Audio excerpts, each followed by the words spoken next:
국민의힘은 사법구조와 삼권분립 질서를 훼손하는 이재명 정권의 사법파괴 3법을 규탄하고 대한민국 헌정질서를 수호하겠다는 의지를 표명하기 위해 전원이 검정색 마스크를 착용한 채 진행하겠습니다.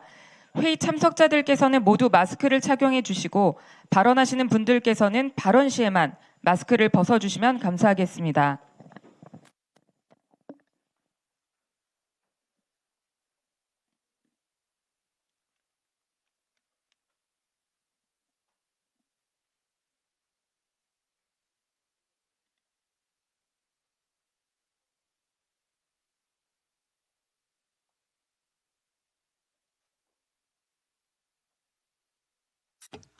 최고회의 시작하겠습니다.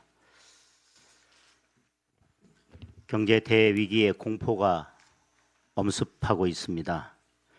기업들은 환율이 어디까지 오를지 몰라 불안에 떨고 있습니다. 연일 치솟는 기름값에 주유소마다 줄을 서고 물가 폭등으로 서민들은 장보기도 무서운 지경입니다. 주식시장은 폭등과 폭락을 오가며 사실상 도박판이 됐습니다. 그런데 이재명 대통령은 100조 원을 더 밀어넣겠다고 합니다. 혈세를 퍼부어서 지방선거용 주가 띄우기를 계속하겠다는 것입니다. 청년들 사이에는 이재명 리딩방이라는 말까지 나오고 있습니다. 물론 직접적인 원인은 이란 전쟁입니다.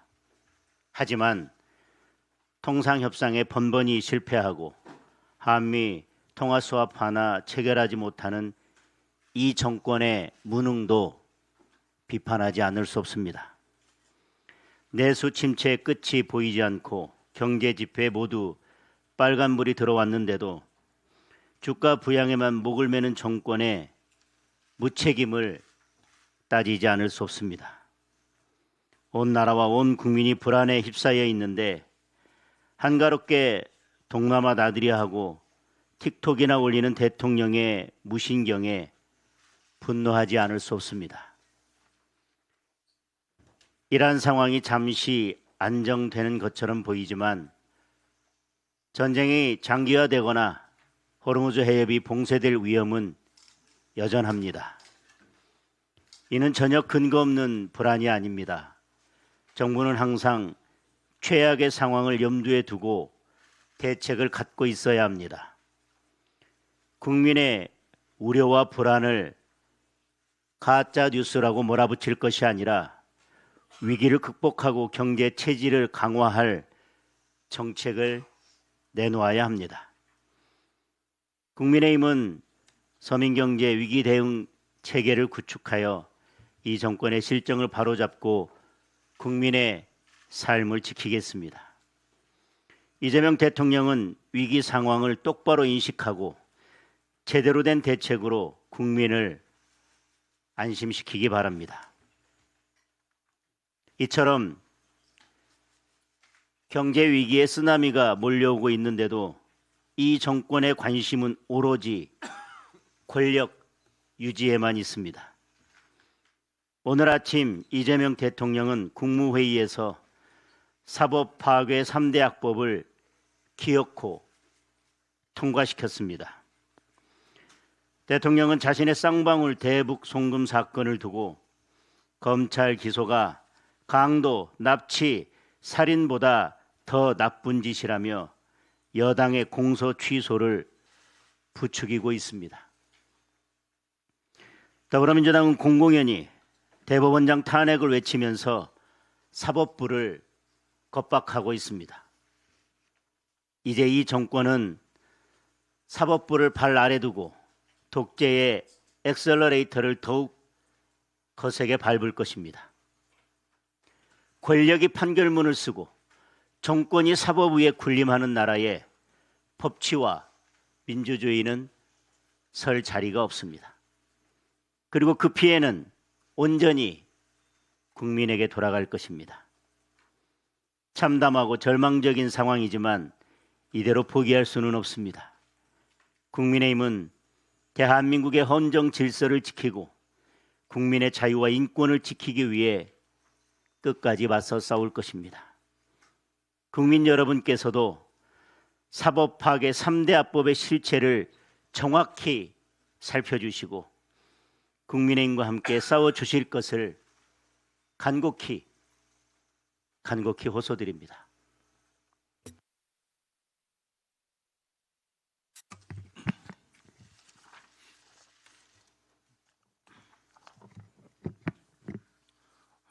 위헌적인 법 왜곡죄, 사심죄, 이재명 임기 중 대법관 22명 임명법 이상 사법 파괴 3대 악법이 결국 국무회의에서 의결되었습니다.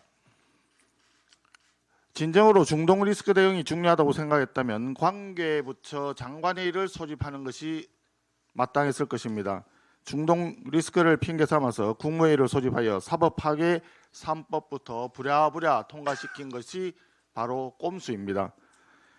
대법원장을 비롯한 법관들, 심지어 전직 대한변협 회장단 등 법조계 원로들까지 나서서 이 법들에 대한 충분한 숙고를 촉구했음에도 불구하고 정부 여당은 아랑곳하지 않고 법안을 강행 처리했습니다. 충분한 토론과 설득 없이 반대 의견을 뭉개고 힘으로 밀어붙이는 이러한 정치 방식 자체가 독재라고 하는 점을 분명히 말씀드립니다. 이 악법들로 인해 초래될 민주공화국의 헌정 위기는 100% 이재명 정권과 더불어민주당이라고 하는 점도 분명히 말씀드립니다. 3대 악법은 결국 입법이 확정되었지만 저들의 무도한 헌정 파괴 선동은 여기가 끝이 아닐 것입니다. 이제부터가 본격적으로 시작일 것입니다. 이미 이재명 정권은 사법 장악을 위한 후속 절차에 돌입했습니다. 정청래 당대표가 나서서 본격적으로 조희대 대법원장 사퇴를 공갈 협박하기 시작했습니다. 여차지가면 바로 탄핵으로 들어갈 태세입니다. 다른 한편에서는 이재명 대통령이 해외 순방 중에 직접 나서서 쌍방울 대북 송금 사건에 대한 공소 취소 선동에 돌입한 바 있습니다. 더불어민주당은 공소 취소 빌드업을 위한 국정조사 추진을 공식화했고 특히 조국 대표마저도 대북 송금 사건에 대한 공소 취소를 주장하면서 이번에 처리된 법 왜곡죄 도입의 필요성을 운운했습니다. 법 왜곡죄의 필요성이 꼭 필요하다면 차라리 이재명 대통령에게 공직선거법 2심에서 납득할 수 없는 무죄 판결을 내린 서울 고등법원 판사들에게 얘기해야 될 것입니다. 또 대장동 위례 신도시 항소 포기를 주도한 박철우 중앙지검장을 법 왜곡죄로 기소를 해야 국민들이 이 법의 필요성에 대해 이해를 할 것입니다. 무리하게 입법을 강행 처리한 법 왜곡죄를 이재명 대통령 공소 취소 선동의 도구로 악용한다면 이는 스스로 입법 독재의 사법 파괴 목표를 자백하는 것이나 다름없습니다. 국민의힘은 지금부터 사법 파괴 3대 악법 철폐 투쟁을 지속적으로 전개하겠습니다. 아울러 사법 파괴 공소 취소 저지 투쟁도 함께 하겠습니다. 헌법의 적들, 민주공화국의 적들에 맞서 싸우기 위한 우리 투쟁에 존경하는 국민 여러분들께서도 힘을 모아주시기를 간곡히 호소드립니다. 한 가지 더 말씀드리겠습니다. 드루킹 댓글 조작 사건 범죄자 김경수 지방시대위원장이 오늘 더불어민주당 경남지사 후보로 단수 공천 확정되었다고 합니다. 5년 전 유죄 확정으로 지사직을 상실하여 도정 공백을 초래하고 도민들의 믿음을 저버린 경남도민의 배신자를 5년 만에 다시 그 자리에 전략 공천한다는 것은 경남도민들을 너무나 우습게 본 처사입니다. 그뿐만이 아닙니다. 더불어민주당은 통일교 유착 사건으로 수사를 받아야 할 전재수 전 해양수산부 장관을 부산시장 후보로 공천할 태세입니다. 8년 전 드루킹 댓글 조작 수사를 받고 있던 김경수 의원을 경남지사로 공천했다가 3년 내내 재판정만 들락날락하다가 지사직을 상실했던 과오를 지금 와서 또다시 부산에서 똑같이 반복하려는 것입니다. 더불어민주당이 부울경 시도민들의 눈높이를 얼마나 무시하고 있는지 여실히 드러내는 대목입니다. 서울에는 전과 2건의 경찰관 폭행범 정원호, 강원에는 전과 2건의 공직선거법 위반범 우상호, 경남에는 전과 4건의 댓글 조작범 김경수가 나온다는 겁니다. 아마 이쯤 되면 충남에는 전과 2건의 무면허 운전범인 강훈식 비서실장이 등판하지 않을까 생각이 됩니다. 도합 전과 10범입니다. 범죄자 주권 정부를 넘어 범죄자 지방자치 시대를 열겠다는 선언인데 이러한 더불어민주당의 국민 무시 공천, 이는 6월 3일 날 반드시 국민들의 심판을 받아야만 한다는 점을 명심하기 바랍니다.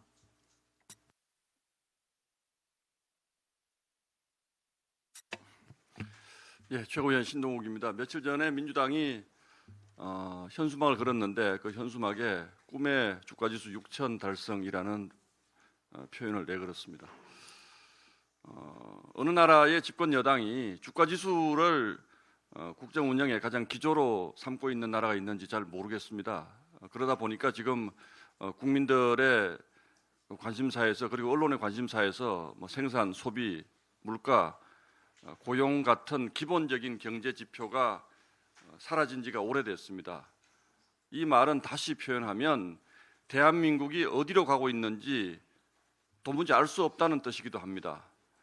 지난 이틀 동안 미국의 이란 공습으로 주가가 폭락을 했는데 그 낙폭이 전 세계 1위입니다.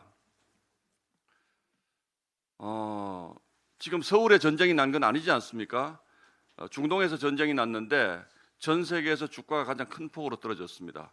민주당이 주장하는 꿈의 주가지수, 그 속에서 우리 국민들이 꿈속에서 그동안 살고 있었는지는 모르겠습니다만 꿈에서 잠시 깨어나서 보니까 그 꿈이 악몽이었습니다. 오늘 주가가 다시 조금 상승하긴 했습니다만 이것은 기본적인 위기가 해소된 것이 아니고 미국과 이란이 접촉을 해서 전쟁을 빨리 끝낼 수도 있다라는 뉴스가 일부 있어서 어젯밤 미국 증시가 다시 소폭으로 반등을 했고 거기에 따라서 한국 주식시장이 또 큰 폭으로 반응을 한 것에 불과합니다. 주식시장은 경제의 기본적인 체질에 따라서 연동해서 움직이는 것이 가장 바람직합니다. 그런데 정부가 주가지수 부양을 마치 국정 운영의 첫 번째 원칙인 것처럼 이렇게 주가를 가지고 계속 국민들을 꿈속에서 헤매게 만드는 이런 국정 운영은 정말로 해서는 안 됩니다. 주가가 오르는 것을 반기지 않을 국민은 없습니다. 저 역시 마찬가지입니다. 그런데 대통령이 본인의 ETF 계좌가 어떻고 집 팔아서 주식 사야겠다, 빚내서 주식 사라, 정부 고위 관료들이 그렇게 얘기하는 나라가 과연 정상적인 나라입니까? 지금 대한민국 주식시장은 전 세계 어디에서 볼 수 없는 투기판이 되었습니다. 과연 이 투기판에서 우리 국민들이 몇 명이나 살아남겠습니까? 저는 단언컨대 앞으로 어떤 일이 벌어질지 제가 예측은 못하겠습니다만 이런 식의 경제 운용은 우리 국민들을 큰 불행에 빠뜨릴 것이 분명하다라는 점만은 말씀드릴 수가 있습니다. 며칠 전 국민연금의 수익률을 자랑하면서 우리 국민들이 앞으로 연금 걱정 없이 살게 됐다고 자랑하지 않았습니까? 그럼 지난 이틀 동안 국민연금 잔고가 얼마나 줄었는지 그것도 공개하시기 바랍니다.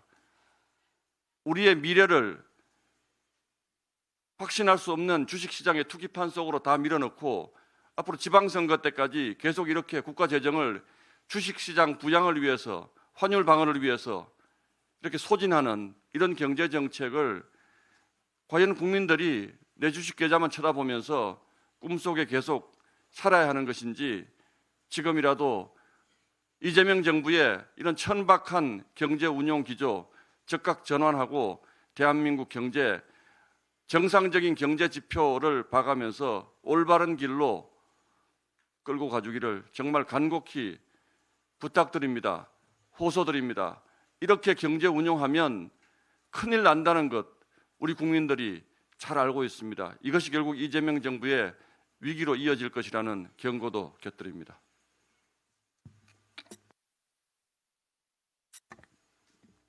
네, 최고위원 김민수입니다. 지난해 기준 국내 교정시설에 수감된 외국인 수용자가 3,522명입니다. 이 중 기결수만 2,151명에 이릅니다.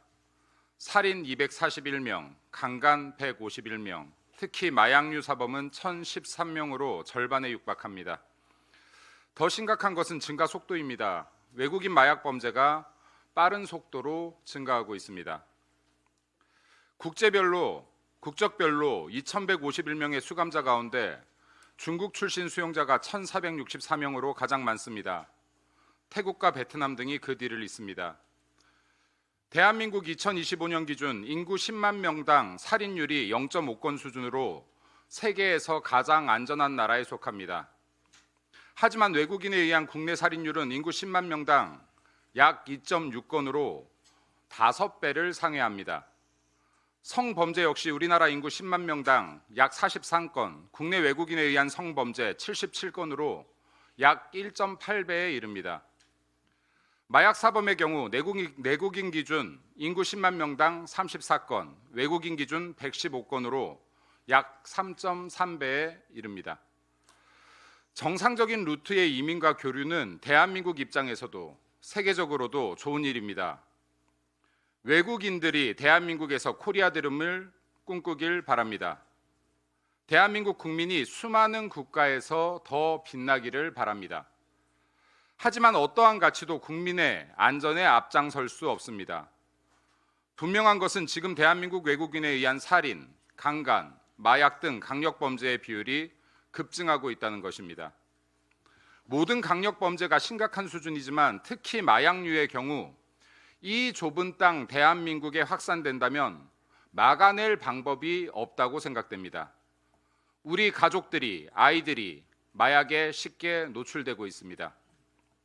우리 국민의 안전이 먼저 아니겠습니까?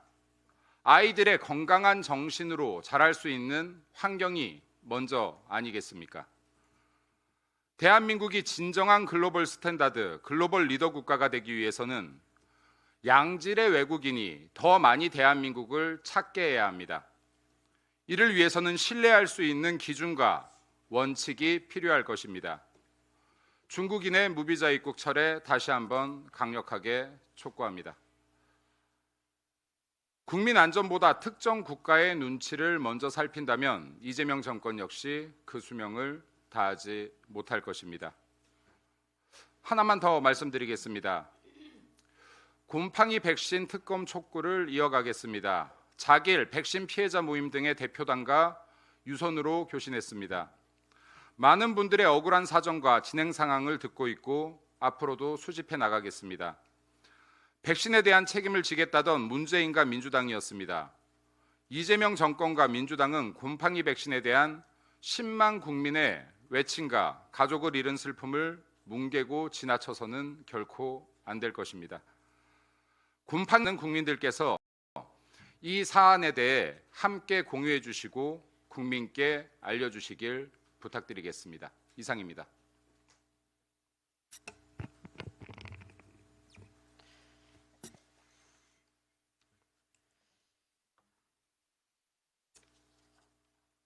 네, 이번 중동 사태 낙관이 아닌 비관으로 대비하십시오. 우리 경제가 중동 사태의 직격탄을 맞고 있습니다. 어제 4일 코스피는 9.11 테러 당시를 뛰어넘는 12%대의 폭락을 기록하며 이틀 사이에 18%가 빠졌습니다. 물론 오늘은 또 폭등입니다. 원달러 환율도 금융위기 후 처음으로 1,500선을 넘었습니다.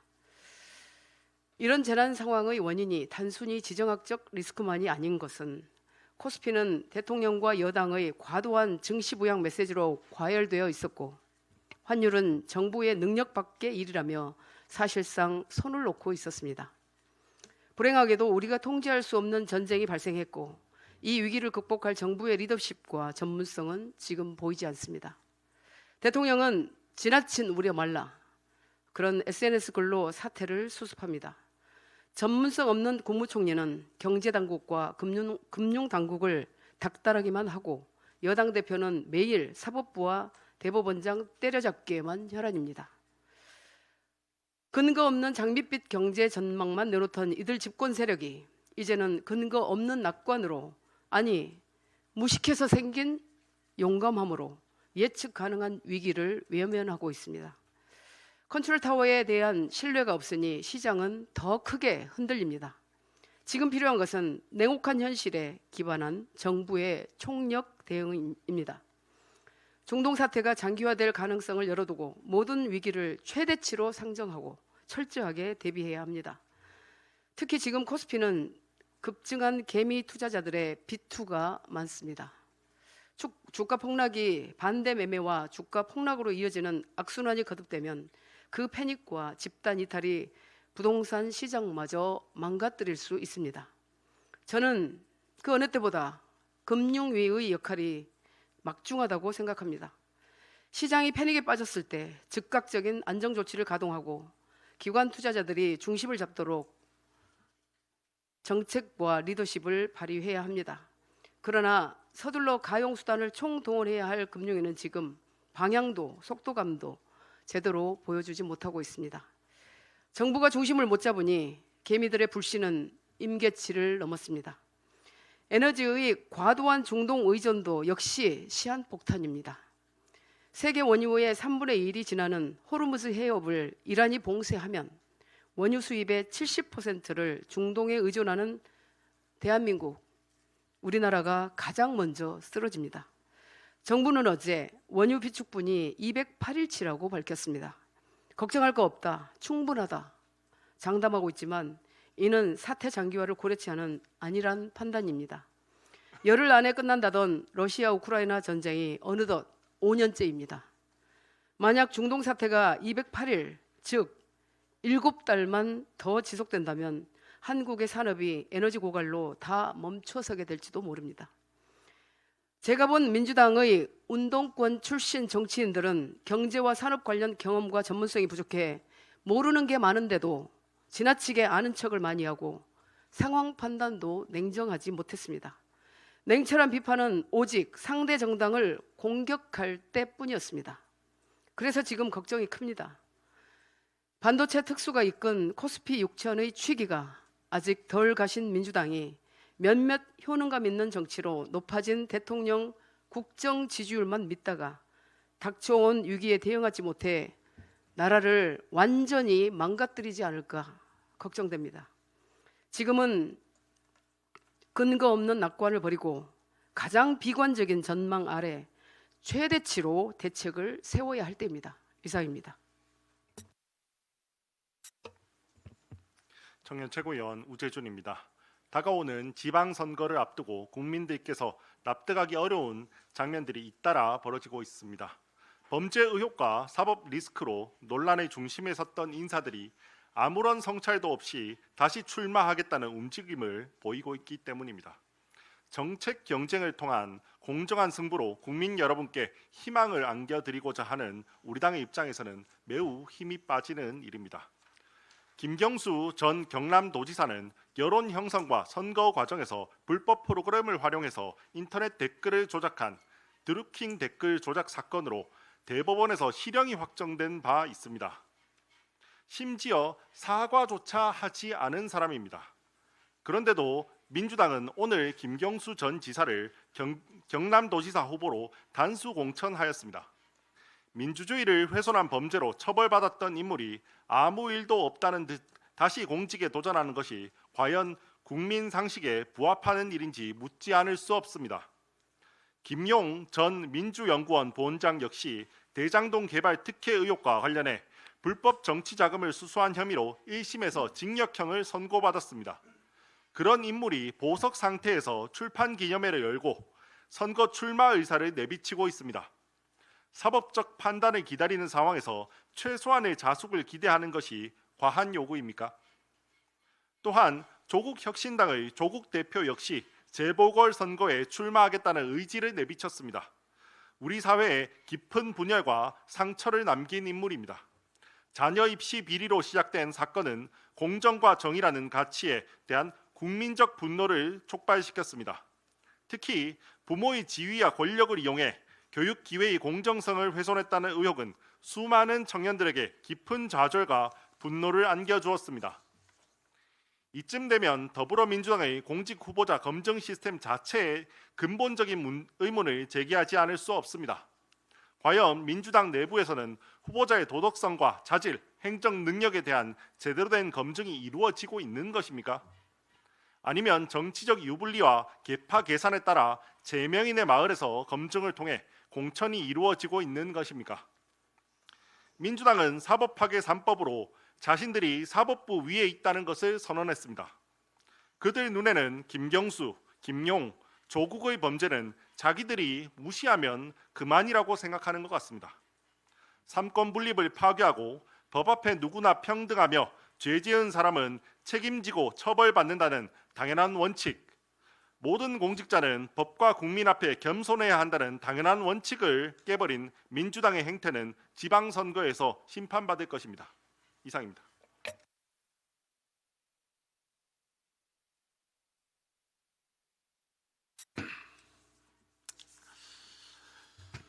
아, 4,000년의 강토와 500년의 사직을 남에게 들어바치고 2천만 백성들로 하여금 남의 노예되게 하였으니 저 개 돼지보다 못한 외무 대신 박재순과 각 대신들이야 깊이 꾸짖을 것도 없다.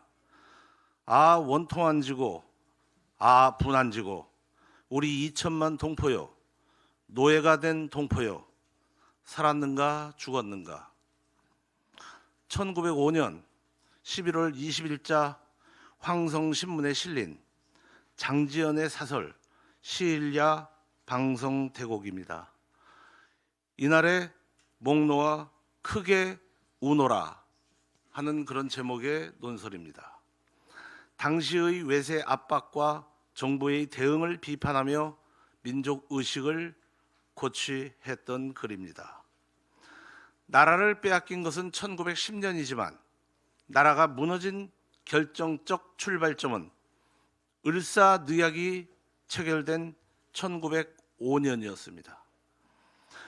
법과 주권이 완전히 침탈된 2026년 3월 1일은 대한민국의 형사 사법 체계가 완전히 붕괴된 참사의 날로 기록될 것입니다. 그리고 그 만행을 주도한 주역들은 역사의 준엄한 심판을 받을 것이고 반드시 받아야 마땅합니다.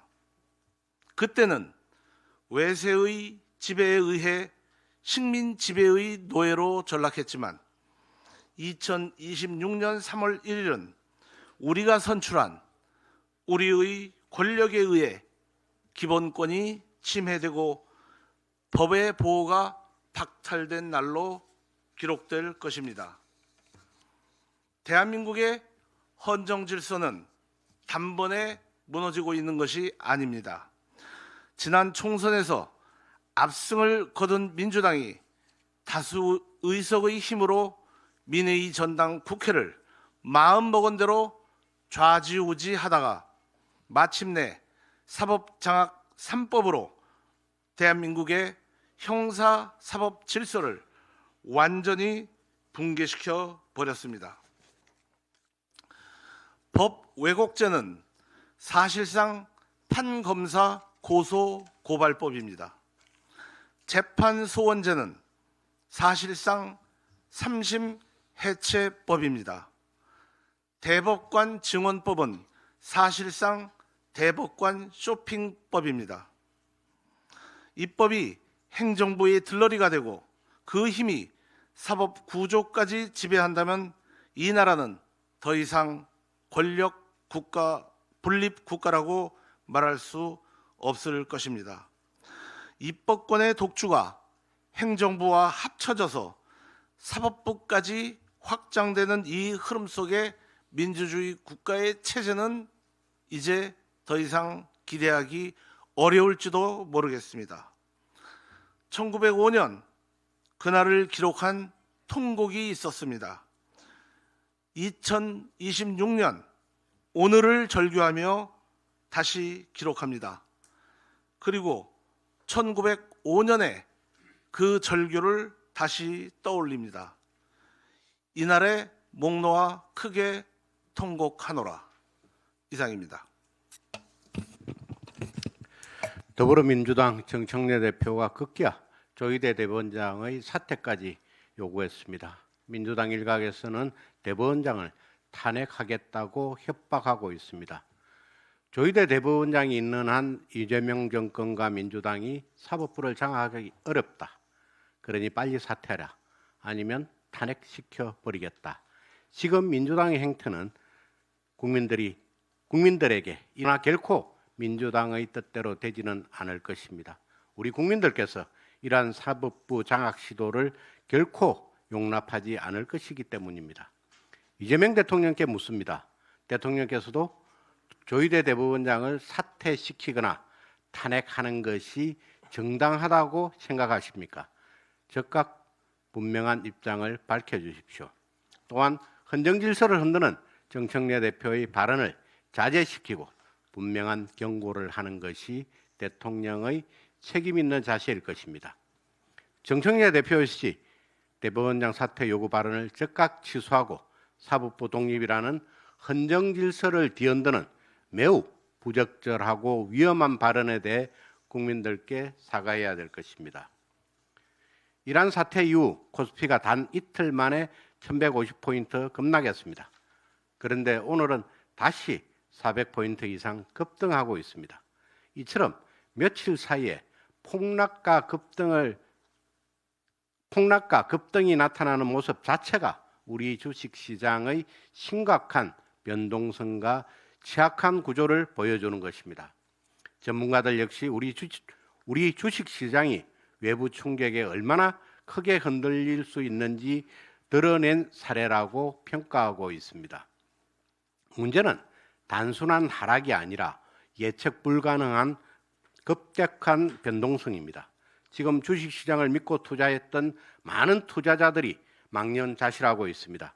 일각에서는 우리 주식시장이 마치 도박장처럼 움직이고 있다는 비판까지 나오고 있습니다. 이재명 정권은 코스피 5천이라는 자아자찬에만 빠질 것이 아니라 급격하게 커진 주식시장과 금융시장의 변동성을 안정시키고 투자자들이 안심하고 투자할 수 있는 예측 가능한 시장 환경을 만드는 데 정책 역량을 집중하기 바랍니다. 동시에 원유 공급망을 안정적으로 확보해 고유가가 우리 경제에 미칠 충격을 최소화하는 대응도 시급합니다. 더 근본적으로는 우리 경제의 체질 개선이 필요합니다. 외풍만 탓한다면 우리 경제는 위기가 올 때마다 이 같은 충격을 반복할 수밖에 없을 것입니다. 이상입니다.